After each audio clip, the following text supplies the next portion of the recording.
الحمد لله نحمده ونستعينه ونستغفره ونؤمن به ونتوكل عليه ونعوذ بالله من شرور أنفسنا ومن سيئات أعمالنا من يهده الله فلا مضل له ومن يضلل فلا هادي له ونشهد أن لا إله إلا الله ونشهد أن سيدنا ومولانا محمدا عبده ورسوله أما بعد فأعوذ بالله من الشيطان الرجيم بسم الله الرحمن الرحيم قل إن تحبون الله فاتبعوني يحببكم الله ويغفر لكم ذنوبكم وقال في مقام آخر من يطع الرسول فقد أطاع الله وقال في مقام آخر وما آتاكم الرسول فخذوه وما نهاكم عنه فانتهوا وقال النبي صلى الله عليه وسلم لا يؤمن أحدكم حتى يكون هواه تبعا لما جئت به. حاضرین مجلس، سامعین مکرم، یوں تو نیک اعمال جو ہے وہ بے شمار ہیں، اس کی کوئی حد کوئی انتہا نہیں، کوئی نیک عمل کسی چیز میں منحصر نہیں، بعض اعمال صدق بھی ہے، بعض اعمال خیر بھی ہے، بعض اعمال حسنہ بھی ہے، لیکن ان اعمال کو حاصل کرنے کا اور اللہ جل شانہ کا رضا حاصل کرنے کا صحیح ذریعہ اور راستہ جو ہے وہ ہے اتباع سنت، یعنی آپ صلی اللہ علیہ وسلم کا مبارک طریقہ کیا تھا ان اعمال کو اختیار کرنے میں.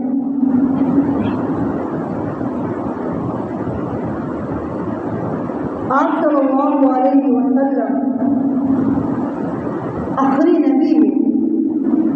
اور اللہ تبارک و تعالیٰ نے آپ کو آخری رسول بنا کر بھیجا گیا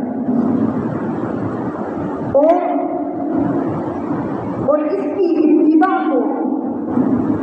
لازم قرار دیا، بلکہ اللہ تبارک و تعالیٰ نے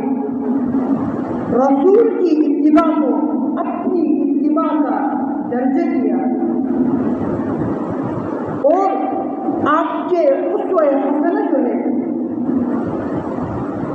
وہ ہم میں سے ہر ایک کے لیے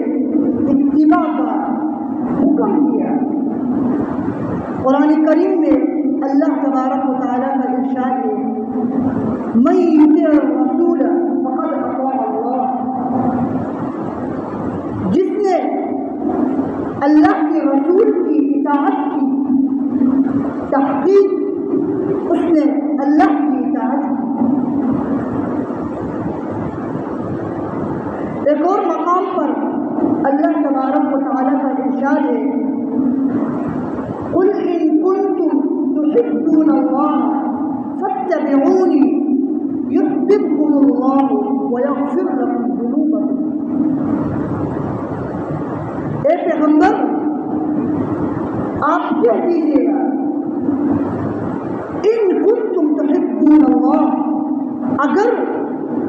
یہ اللہ سے محبت کرنا چاہتے ہیں فاتبعونی،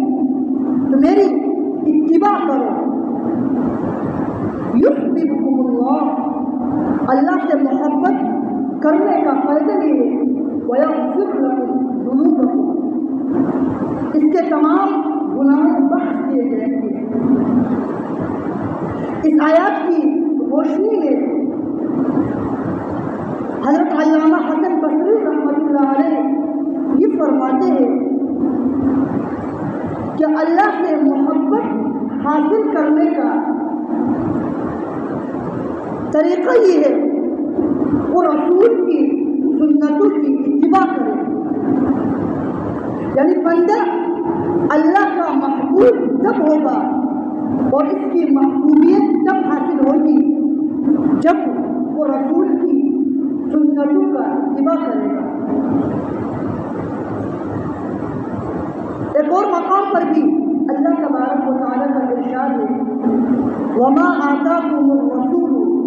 فَخُذُوهُ وَمَا نَهَاكُمْ عَنْهُ فَانتَهُوا، رسول تمہیں جس چیز کا حکم دے اسے لے لو، پکڑو مضبوطی سے، وَمَا نَهَاكُمْ عَنْهُ فَانتَهُوا، اور جس چیز سے تم کو روکے اس سے باز آ جاؤ۔ یہی ارشاد قرآن کریم میں اللہ تبارک و تعالیٰ نے ارشاد فرمایا، یہی بات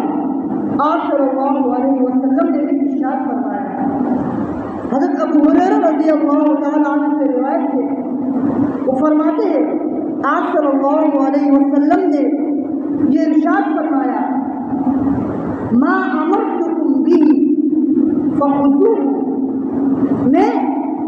جس چیز کا تم کو حکم دوں اسے لے لو، وما نہیتکم عنہ فانتہوا، اور جس چیز سے تم کو روکو اس سے باز آ جاؤ اور رک جاؤ۔ اسی کا نام ہے اتباع سنت، یعنی سنت کی اتباع کرنا۔ سنت کا لغوی معنی ہے طریقہ اور عادت ہے۔ جب ہم سنت کا لفظ بولتے ہیں تو اس سے مراد ہم لیتے ہیں آپ صلی اللہ علیہ وسلم کی مبارک زندگی اور طریقہ اور عادت مراد لیتے ہیں۔ امام راغب اصفہانی رحمۃ اللہ علیہ نے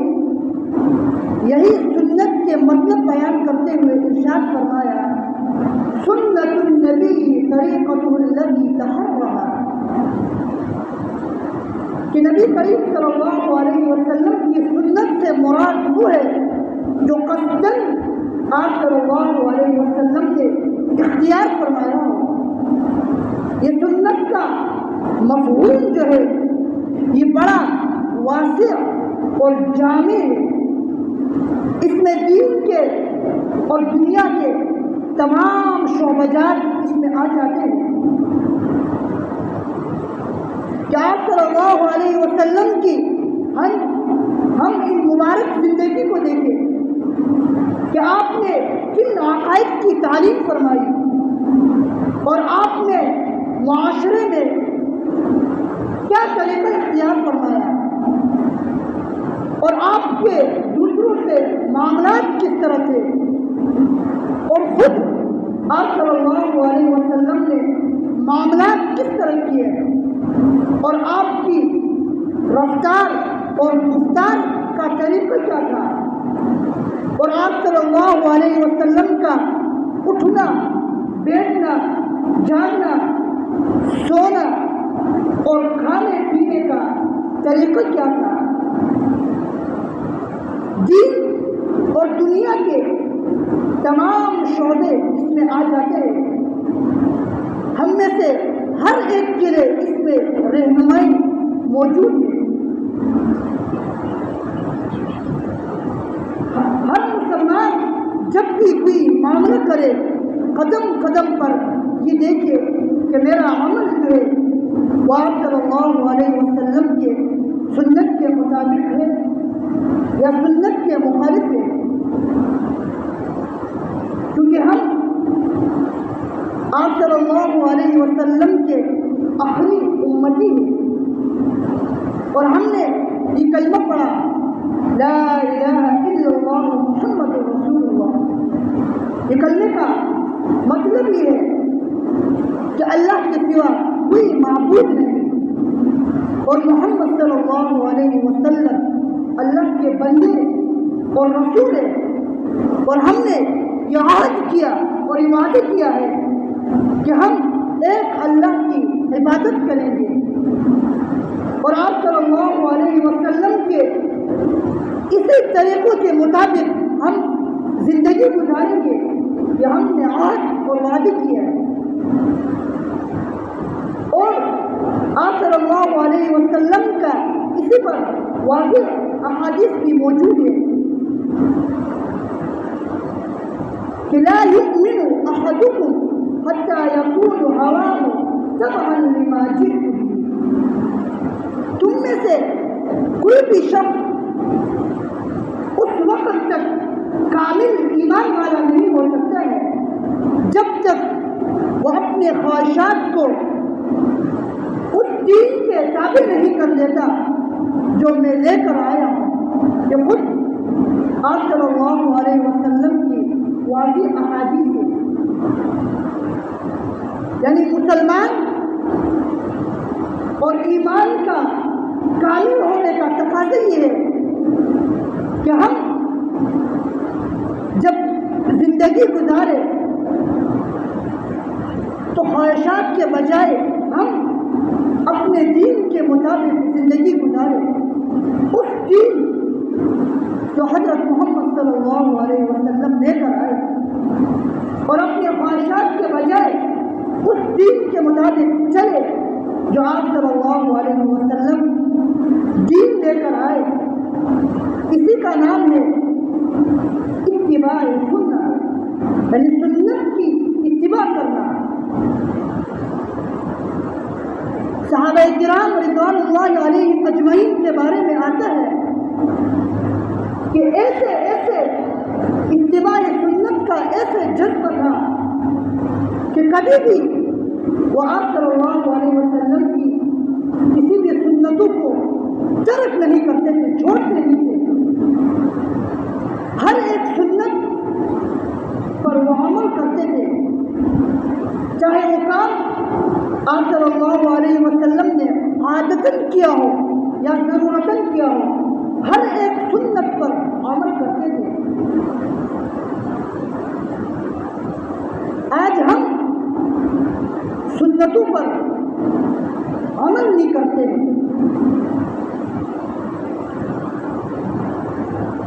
حضرت عمر بن عبداللہ کے بارے میں آتا ہے کہ جیسے ان کو اتباع سنت کا جذبہ تھا کہ ان کے بارے میں آتا ہے جب وہ آخری عمر میں نابینا ہو گئے اور ان کے شاگرد اور خادم خاص حضرت نافع رضی اللہ تعالی عنہ کی نقل کرتے ہیں، یہ واقعہ نقل کرتے ہیں۔ وہ فرماتے ہیں جب حضرت عمر بن عبداللہ رضی اللہ تعالی عنہ نابینا ہو گئے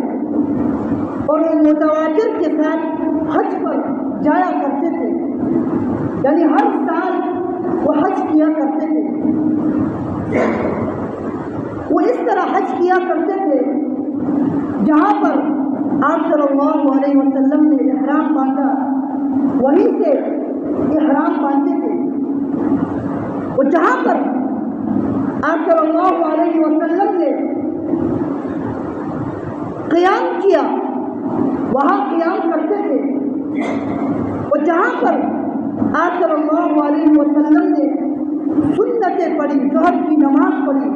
وہاں پر سنتیں اور ظہر کی نماز پڑھتے تھے، اور جہاں پر آپ صلی اللہ علیہ وسلم نے پہلی رات قیام کیا وہیں پر قیام کیا کرتے تھے۔ یہ تھا صحابہ رضوان اللہ علیہ اجمعین کا اتباع سنت کا جذبہ۔ یہ حضرت عمر بن عبداللہ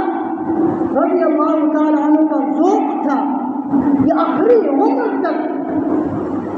سنت پر عمل کرتے تھے۔ حضرت نافع رضی اللہ تعالی عنہ ارشاد کرتے ہیں کہ ایک مرتبہ جب وہ نابینا ہوئے تو مجھ سے یہ کہا کہ فلاں جانب ایک فاصلے پر ایک بڑا پتھر ہے، کیا تمہیں وہ پتھر نظر آ رہا ہے؟ حضرت نافع رضی اللہ تعالیٰ عنہ نے اس بات میں جواب دیا، بولا جی ہاں مجھے وہ پتھر نظر آ رہا ہے۔ حضرت عمر بن عبداللہ رضی اللہ تعالیٰ عنہ نے کہا مجھے وہاں تک لے چلو۔ میں نے جب انہیں وہاں تک لے کر کیا تو وہاں پر وہ پتھر تھا، اور وہ اس پتھر کے پاس قریب ہو کر اس طرف بیٹھ گئے جیسے کسی کو پیشاب کی حاجت ہوتی ہے، وہ اس طرف بیٹھ گئے، اور تھوڑی دیر بیٹھنے کے بعد وہ واپس اٹھ کھڑے ہوئے۔ حضرت عمر بن عبداللہ رضی اللہ تعالیٰ عنہ جب اٹھ گئے تو حضرت نافع رضی اللہ تعالیٰ عنہ جو ان کے خادم تھے تو انہوں نے کہا کہ آپ بغیر کسی حاجت کی یہاں پر آ گئے اور پھر اٹھ بھی گئے۔ حضرت عمر بن عبداللہ رضی اللہ تعالیٰ عنہ نے جواب دیا کہ مجھے پیشاب کی حاجت تو نہیں تھی، لیکن اس مقام پر جو پتھر تمہیں نظر آ رہا ہے، اسی مقام پر آپ صلی اللہ علیہ وسلم پیشاب کی حاجت کے لیے بیٹھے ہوئے تھے، لیکن مجھے پیشاب کی حاجت نہیں تھی۔ میں نے چاہا کہ میں یہاں ضرور تھوڑی دیر کے لیے بیٹھوں تاکہ آپ صلی اللہ علیہ وسلم کی اس سنت پر عمل ہونے لگ جائے۔ اور انہی کے بارے میں آتا ہے کہ مدینہ اور مکہ کے قریب ایک درخت تھا، وہ اکثر اس درخت کے پاس آتے اور جاتے تھے اور یہ کہا کرتے تھے یہاں پر آپ صلی اللہ علیہ وسلم آتے تھے تاکہ اتباع سنت کا ایسے جذبہ تھا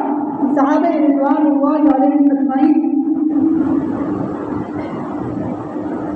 اسی حضرت عمر بن عبداللہ کے بارے میں آتا ہے کہ ان کے شاگرد تھے حضرت نافع رضی اللہ تعالیٰ عنہ، یہ آخری عمر میں نابینا ہو گئے تھے، دیکھ نہیں سکتے تھے، جب بھی کہیں جانا ہوتا تھا تو حضرت نافع رضی اللہ تعالیٰ عنہ سے کہتے تھے مجھے وہاں تک لے چلو۔ ایک مرتبہ انہوں نے ارشاد فرمایا مجھے بازار لے کر چلو۔ جب میں انہیں بازار لے کر گیا تو چند قدم کے فاصلے پر بازار ہو کر واپس آ گئے، اور میں نے راستے میں ان سے دریافت کیا آپ بازار گئے لیکن کچھ کام آپ نے نہیں کیا، واپس آئے۔ انہوں نے ارشاد فرمایا کہ بازار میں میرا کوئی حاجت اور کام نہیں تھا، میں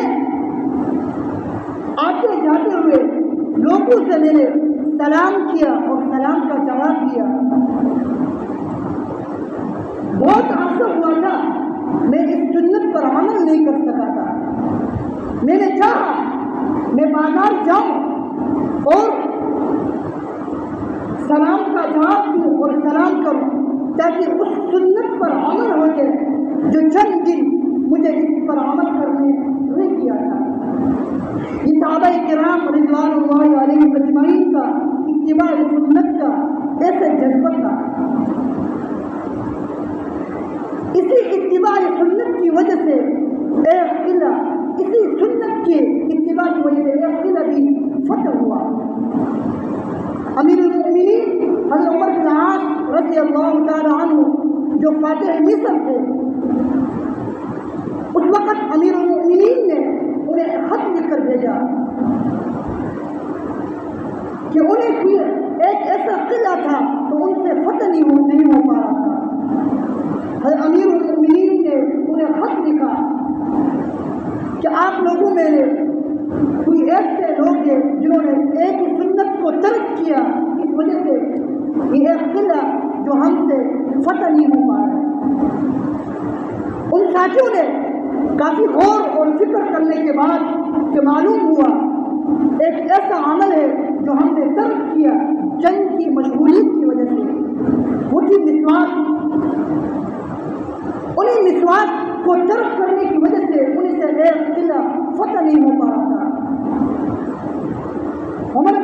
رضی اللہ تعالیٰ عنہ جو ان کے امیر تھے، انہوں نے کہا کہ فوراً نہر کے کنارے پر جا کر سب لوگ اس مسواک کا عمل کریں۔ جب سب لوگوں نے اس عمل کو کیا تو جو کفار تھے انہوں نے دیکھ کر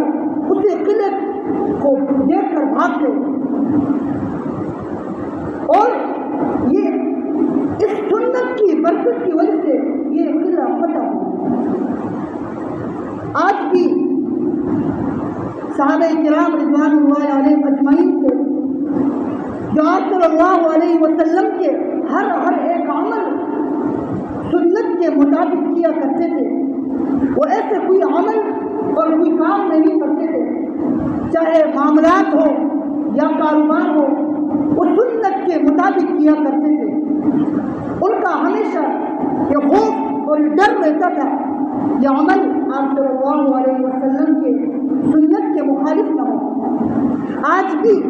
یہ سیرت اور سنت ہم میں سے ہر ایک کے لیے سبق ہے کہ ہم جب بھی کوئی عمل کرے، وہ کام کرے، وہ سنت کے مطابق کرے۔ اس کی وجہ سے